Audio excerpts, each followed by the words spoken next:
मेवात और तबलीग के एक महान व्यक्ति मियाजी मूसा साहब के पोते हजरत मौलाना मोहम्मद कासिम साहब ने मेवात के लोगों को शिक्षित और सुधारने का लक्ष्य रखा था। मौलाना कासिम साहब जब दारुल उलूम देवबंद में मिशकत शरीफ के छात्र थे, तब ईद उल अजहा के मौके पर उनके दादा मियाजी मूसा उन्हें 10 दिन के लिए भरतपुर मेवात स्थित एक गांव में घुमाने ले गए थे। इस सफर में उनके साथ आपके कुछ दोस्त भी थे। 8 दिन तक गश्त किया गया। वे लोगों को केवल सहोली गांव आने के लिए कहते थे क्योंकि वहां इज्तिमा होना था, लेकिन तबलीग को लेकर 1 हफ्ते की पूरी जद्दोजहद के बाद इस इज्तिमा में सिर्फ 2 या 3 शख्स आए थे, जो दीन के प्रति इस इलाके के लोगों की दयनीय लापरवाही को दर्शाता है। और शायद हजरत मियाजी मूसा के मन में था कि अपने पोते को इस स्थिति से अवगत कराएं, और वह इसमें सफल भी रहे, क्योंकि मौलाना कासिम साहब ने खुद कहा था कि मैंने ठान लिया था कि अगर मुझे काम करना है तो मैं मेवात में काम करूंगा।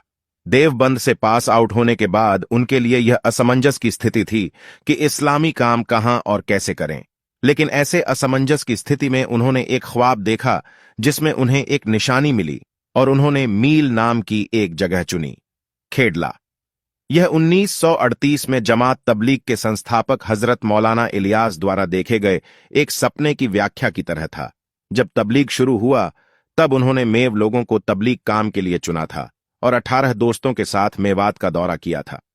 मेवात घूमते हुए वे मील खेडला में ठहरे, और वहीं कुछ दूरी पर बेवड़ी का बाग था। यहां इस बाग में कुछ देर विश्राम किया और फिर अपने सभी मित्रों से कहा, मुझे इस जगह से इल्म की खुशबू महसूस होती है, काश यहां मदरसा होता।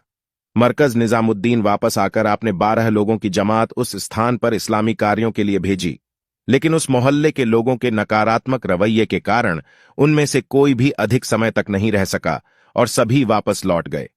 तो यह कहा जा सकता है कि यह हजरत मौलाना कासिम साहब के लिए नियत था, जो प्रतिभा, धैर्य और संघर्ष के व्यक्ति थे।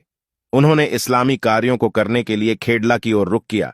वहां एक जर्जर चबूतरा, चीनी मील और आटा, धान और तेल आदि की कुछ मशीनों के अलावा कोई विकास नहीं हुआ था। फिर भी यहां काम करने की बड़ी इच्छा रखने वाले मौलाना ने एक मदरसे की स्थापना की। वातावरण अनुकूल नहीं था, क्योंकि तबलीग से कुछ ही लोग जुड़े थे, इसलिए उन लोगों के नैतिक समर्थन से ही वे आगे बढ़े। शुरुआत में मौलाना खुद पढ़ाते थे, और कुछ महीनों के बाद मियाजी मोहम्मद रमजान साहब को शिक्षक के रूप में नियुक्त किया गया था।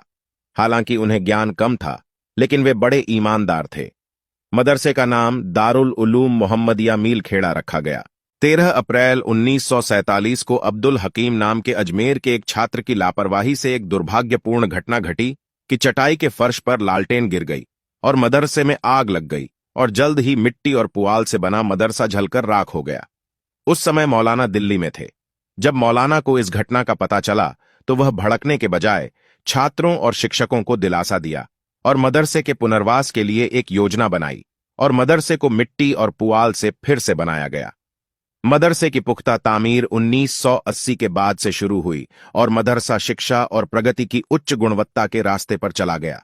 संक्षेप में, मौलाना मोहम्मद कासिम साहब ने छात्रों को हर क्षेत्र में कुशल बनाने के लिए कई काम किए जो समय की मांग थी। आज मील खेडला के नाम से मदरसा दुनिया भर में जाना जाता है और बुलंदियां छू रहा है।